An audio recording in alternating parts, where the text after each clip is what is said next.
On May 1, 1980, the Federal Trade Commission shut down after funding for it expired, becoming the first time a government agency in the United States shut down. The FTC was the only agency affected, with 1,600 of its employees furloughed or temporarily laid off, and U.S. Marshals being dispatched to FTC field offices to ensure they were shut down.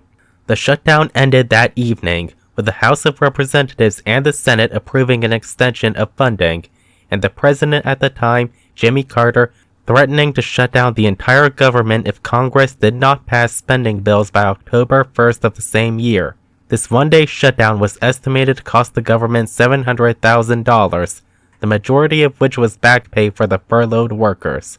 In November of 1981, after President Ronald Reagan vetoed a proposed appropriation bill that contained less spending cuts than he proposed, funding lapsed for all government agencies except the legislative branch, which already had a passed appropriations bill. 241,000 federal employees were furloughed.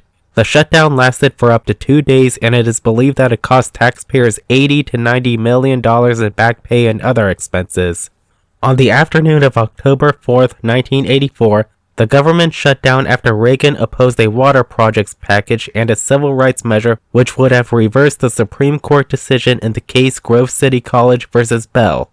There was also argument with Congress on banning funding for covert operations in Nicaragua. 500,000 federal employees were furloughed and 9 of 13 appropriations bills were affected.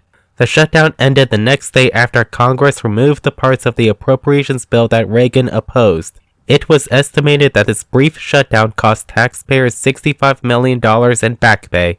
On the afternoon of October 17, 1986, Reagan shut down the government to pressure Congress to agree on a full-year omnibus appropriations bill more quickly, furloughing 500,000 federal employees and affecting all government agencies. The bill was passed later that day, ending the shutdown, which was estimated to cost the U.S. government $62 million in lost work. On October 6, 1990, a lapse in funding authority began after President George H.W. Bush vetoed a resolution to disagreements over the 1991 United States federal budget. Bush proposed major tax increases, despite his campaign promise to not have any new taxes, and major cuts in spending towards benefit programs such as Medicare. Conservative Republicans and liberal Democrats opposed these and revolted. The shutdown ended on the 9th when Bush agreed to remove his proposed tax increases and reduce spending cuts while Congress allowed increased income tax on the wealthy. The effects of the shutdown were limited since it happened on a holiday weekend, with the most notable closures being the national parks and the Smithsonian museums. 2,800 workers were furloughed, and the government lost an estimated $2.57 million in lost revenue and back pay.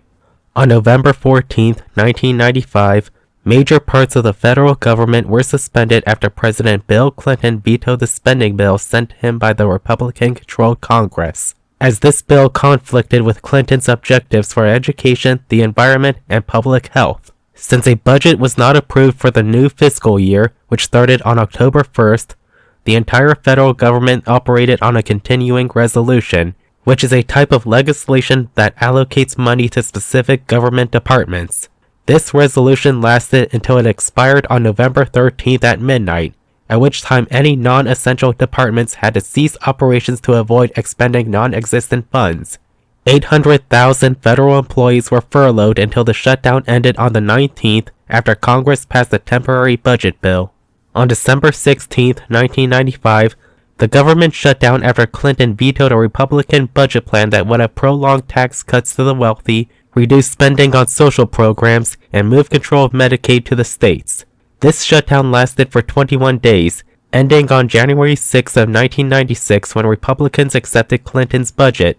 Despite this being the longest government shutdown at the time, only 284,000 federal workers were furloughed and fewer departments were closed down than the previous shutdown. It is believed that Clinton's handling of these two shutdowns helped his successful campaign for re-election.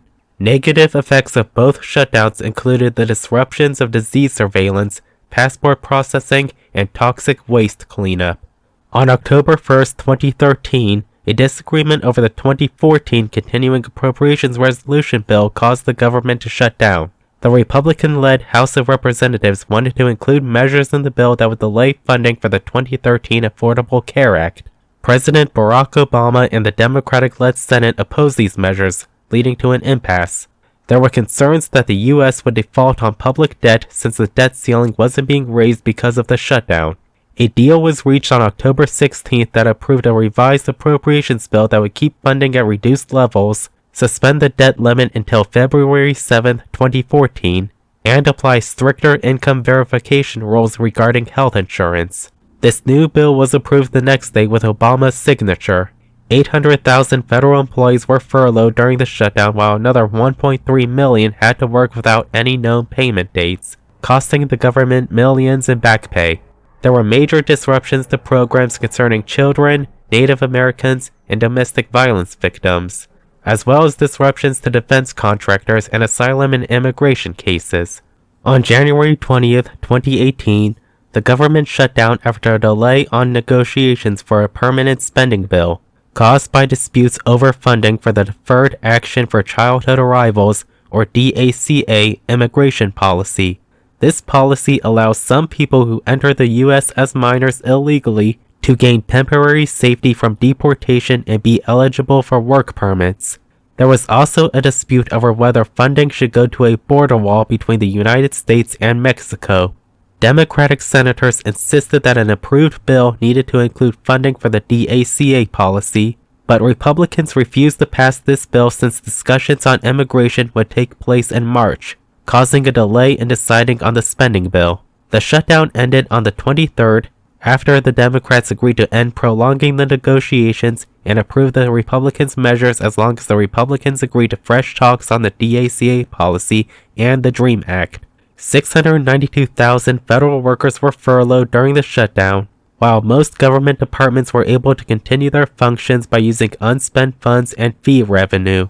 On December 22, 2018, about a quarter of the government was shut down as a result of a disagreement between President Donald Trump and the 115th Congress over a spending bill for the 2019 fiscal year. Trump wanted the bill to have funds for a border wall between the U.S. and Mexico, but Democrats did not support this. This impasse lasted until January 25th of the next year, when Trump agreed to endorse a plan by Congress to reopen the government for 3 weeks to lead negotiations for a satisfactory spending bill.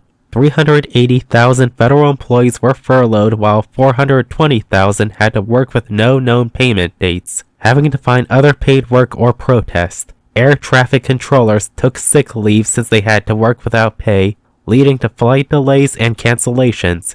This was credited as being a major factor to the end of the shutdown.